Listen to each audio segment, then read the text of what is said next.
Hey guys, this is Golden Radiology High Yield Review for USMLE Step 1. In this video, we'll be discussing adult pulmonology. If you'd like to read along and you're a copy of First Aid, we've included associated page numbers in the description below. Alright, 28-year-old with history of chronic respiratory infections presents for infertility consultation. What is the most likely diagnosis? Alright, so this is Kartagener syndrome. Remember that primary ciliary dyskinesia is due to a dynein defect which leads to defective cilia. The defective cilia leads to chronic upper respiratory and lower respiratory infections and can also result in decreased fertility due to immobile sperm and fallopian tube cilia. About half of patients with a dynein defect will also have the organs on the wrong side of the body. The combination of primary ciliary dyskinesia with situs inversus is Kartagener syndrome. The key on radiology is to recognize that the patient's heart and stomach bubble are on the right side of the chest radiograph.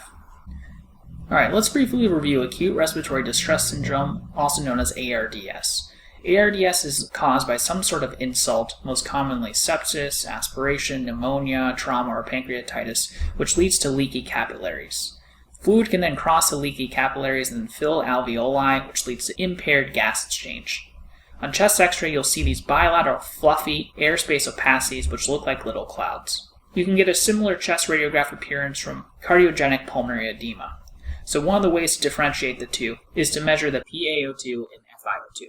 If this ratio is less than 300, that is consistent with ARDS, so the question stem may mention this. Remember, in ARDS, you won't necessarily have anything wrong with the heart, so you should have normal capillary wedge pressures, whereas in cardiogenic pulmonary edema, wedge pressure should be elevated. The path buzzword to know is intraalveolar hyaline membranes. Alright, next question. Shortness of breath in this chest x-ray. Diagnosis? This is, of course, a tension pneumothorax. So things to look for are displacement of the trachea and mediastinum, as well as the heart, away from the tension pneumothorax. On the right side, we see a complete absence of lung markings.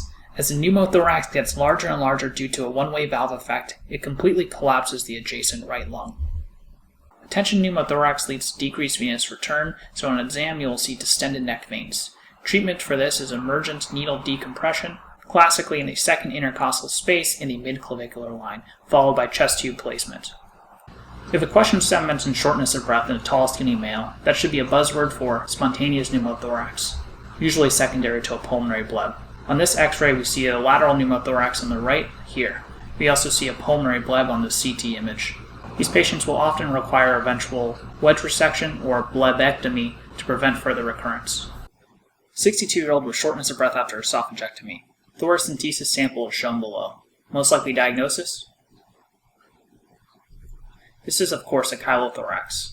We see a moderate right pleural effusion here. Normally the cosophrenic angle should be sharp, as seen here on the left side. The thoracentesis sample shows a classic milky appearance of a chylothorax. As a reminder, there are two main classes of pleural effusions, transudative and exudative. Transudative will have low protein, whereas exudative will have high protein in thoracentesis samples. Common causes of transudative effusions include CHF, cirrhosis, and nephrotic syndrome. Causes of exudative effusions include malignancy, pneumonia, and lymphatic obstruction. Lymphatic pleural effusions are also known as chylothorax and are often seen in the setting of thoracic surgery, such as esophagectomy or open heart surgery. Ipsilateral ptosis, meiosis, and anhidrosis. Diagnosis?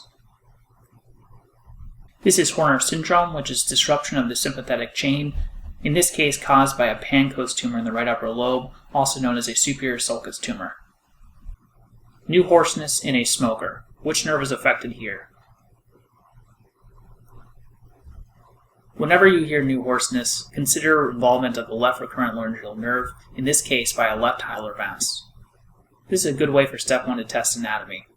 As a reminder, the vagus nerve descends through the neck, then gives off the left recurrent branch, which loops under the aortic arch, and then ascends to supply the vocal cords.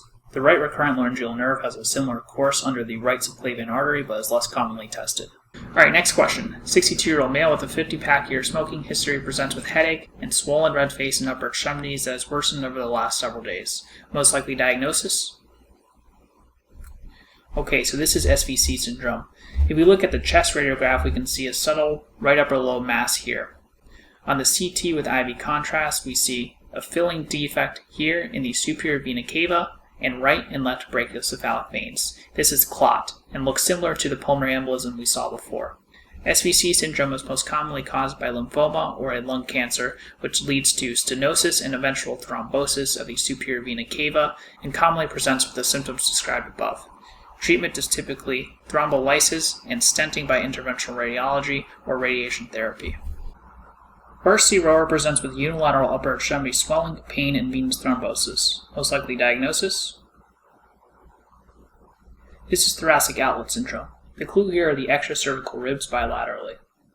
Thoracic outlet syndrome is caused by compression of the subclavian vessels or brachial plexus, most commonly within the scalene triangle. There are 3 types of thoracic outlet syndrome. The most common is venous thoracic outlet syndrome, also called Paget-Schroeder disease, which results in venous thrombosis and swelling of the upper extremity. The next most common is neurogenic thoracic outlet syndrome, which mimics Klumpke's palsy. The least common is arterial thoracic outlet syndrome, caused by compression of the subclavian artery, which can lead to ischemia of the hand. Thoracic outlet syndrome is associated with cervical ribs, Pancoast tumors, and certain sports which lead to hypertrophy of the scalene muscles and repetitive injury to the underlying subclavian vessels, such as baseball and crew. Alright, let's move on to cavitary lesions. First question has an alcoholic with 2 days of high-grade fever, cough, and shortness of breath. Most likely diagnosis? So this can be a lung abscess. Pulmonary abscesses typically occur in patients with a predisposition to aspiration, such as alcoholics and epileptics. On radiograph, you're going to look for an air fluid level, which indicates cavitation. Pulmonary abscesses are most common in the right lower lobe in patients who are standing, and right middle or right upper lobe in patients who are supine. Abscesses are typically caused by anaerobes or Staph aureus. Next question. 25-year-old female with a history of IV drug use presents with fever. Which of the following is the most likely diagnosis? This one is going to be endocarditis with septic emboli. On the chest radiograph, we see multiple lesions, some of which are cavitating. Here we have an echocardiogram. We're looking at the right atrium and right ventricle, and on the tricuspid valve, we see a classic vegetation. Recall that the tricuspid valve is the most commonly affected in IV drug use endocarditis. 40-year-old white male with a history of chronic sinusitis presents with hemoptysis.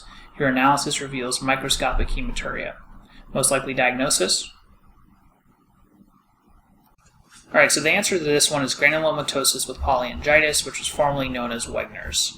Again, we see a cavitary lesion in the right lower lobe. The clue to the correct diagnosis in this one is in the question stem. Recall that GPA affects the upper respiratory tract, the lungs, and the renal system. In the upper respiratory tract, it can cause chronic sinusitis, a perforated nasal septum, otitis media, or mastoiditis. In the lungs, it will typically cause hemoptysis. In the kidneys, it can present with hematuria. In any question stem with a combination of these symptoms, you should be thinking of granulomatosis with polyangiitis. Alright, next question. 60-year-old Indian immigrant recently started on Humira, presents with fever. Most likely diagnosis? So this is going to be secondary or reactive tuberculosis. Let's review the different manifestations of tuberculosis infection. When a patient is first exposed to tuberculosis, they will develop primary TB. This is characterized by lymphadenopathy and the so-called gone focus, which is a consolidation most commonly in the mid or lower lobes, shown here. A gone complex is the combination of enlarged hilar nodes with a gone focus. In about 90% of patients, the body will be able to contain the tuberculosis infection, and we will have healing with fibrosis, but no further spread of the disease. Less than 10% of patients, particularly those with immunocompromise, such as AIDS or malnutrition, will develop progressive primary tuberculosis, where they will get progressive lung disease as well as TB bacteremia. When TB gets into the bloodstream, it can cause miliary tuberculosis, which looks like innumerable tiny pulmonary nodules, shown here and here. It can also then infect various parts of the body, including the meninges, the spine, which is called Pott's disease, as well as various organs.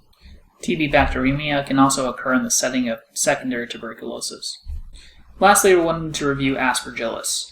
As a reminder, Aspergillus is a fungi which causes Aspergillosis, which is the collective term of the various disease entities associated with the Aspergillus bug.